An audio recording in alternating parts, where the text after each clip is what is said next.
News from the States, where we bring you reports on key developments across Nigeria's 36 states. Let's start off in Gombe State, where the government is pushing forward with reforms aimed at boosting economic growth, attract investors, and streamline business operations.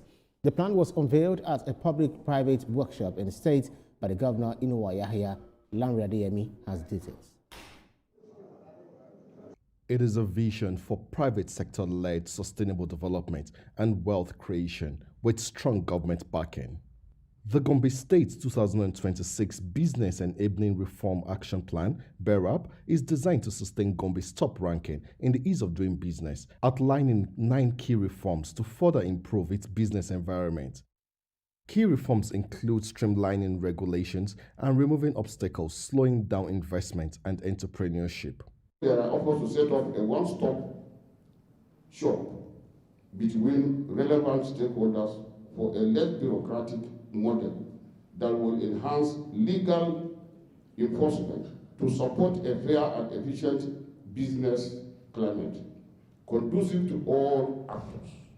This aligns with the federal government's Super program requiring states to modernize land administration systems, expand fiber optic connectivity, and digitize government services. That is expected to be. Participants at the summit highlighted key needs like tax harmonization, faster issuance of certificates of occupancy, and expanded support for MSMEs. Gombe is already attracting new players in agriculture, mining, and renewable energy. The state government believes the full implementation of this 2026 reform plan will unlock fresh jobs and expand the private sector. BERAP is about outcomes, more jobs, faster service delivery, safer, cleaner markets, and predictable environment for investors. Your contribution at this meeting will be reflected in the panel plan and in the State Reform Action Plan for 2026. What we are looking at is growing the economy of Gombe. And for you to grow the economy, you have to provide that environment for people to come in. You have to create jobs. You have to ensure security of lives and property. And you also have to ensure that the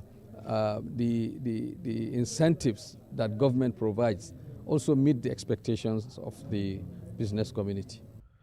The aim of these reforms and initiatives is clear: to position Gombe as one of the most competitive subnational economies in Nigeria, using the private sector as a catalyst to improve the standard of living of its people.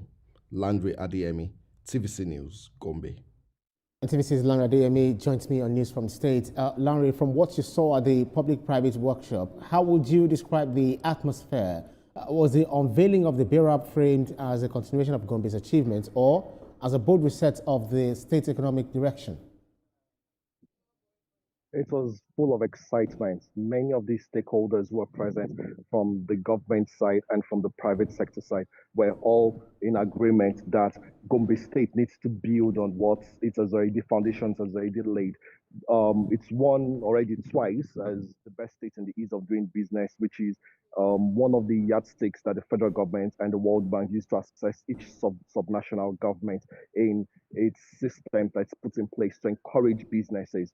Before, it was all about Lagos and Port Harcourt and Kano, but now Gombe is rising and claiming top spots in the ease of doing business. So the stakeholders at that summit say that they want to consolidate on this, and there are certain key rollouts that the government is proposing, but the summit is actually to also get feedback from the private sector on how the government can help to make it easy for them. One of the things that they're also rolling out is a one-stop shop where an investor can come into the state and only visit one office where he can get everything done, from land access to registration to tax clearance, every single thing done in one single office. And that's the one-stop shop idea. So it's exciting, and the people say that they're really ready to go and face 2026, which is going to be a much better prospect.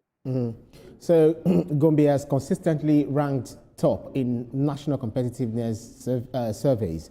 The speaker has mentioned what exactly helped the state achieve that reputation and how these new reforms build on those existing strengths. Yes, one of the things that the speakers say that has helped Gombe is the relative peace that Gombe has enjoyed. You would know that Gombe sits right in the center of the northeast region, bordering about 5 states: Borno, Yobe, Adamawa, Taraba, Bauchi. And most of the states have faced pockets of insecurity. We know what is happening currently in Borno and Yobe and Adamawa. But Gombe, right in the center, has been able to maintain a relative peaceful environment. So that's something that investors really appreciate. So they would rather invest in Gombe than go to volatile areas where kidnapping and banditry is rife. But also, government has also put major infrastructure in place: the road access, a functional airport, and the infrastructure to also make this work. And you can also know that the industrial park, that's the 1,000 hectare Muhammadu Buhari Industrial Park, which is an industrial hub with 24-hour electricity supply coming from the hydroelectric dam at Dadinkwa, which is just about 20 kilometers away from the industrial park, which also encouraged these investors to invest in Gombe. But so much more. But the 9 key points which the government is planning to implement in 2026 seems like it's even going to build on this and make Gombe the hub for investment in the northeast region. Right, TVC's Larry Adeyemi, live for us from Gombe.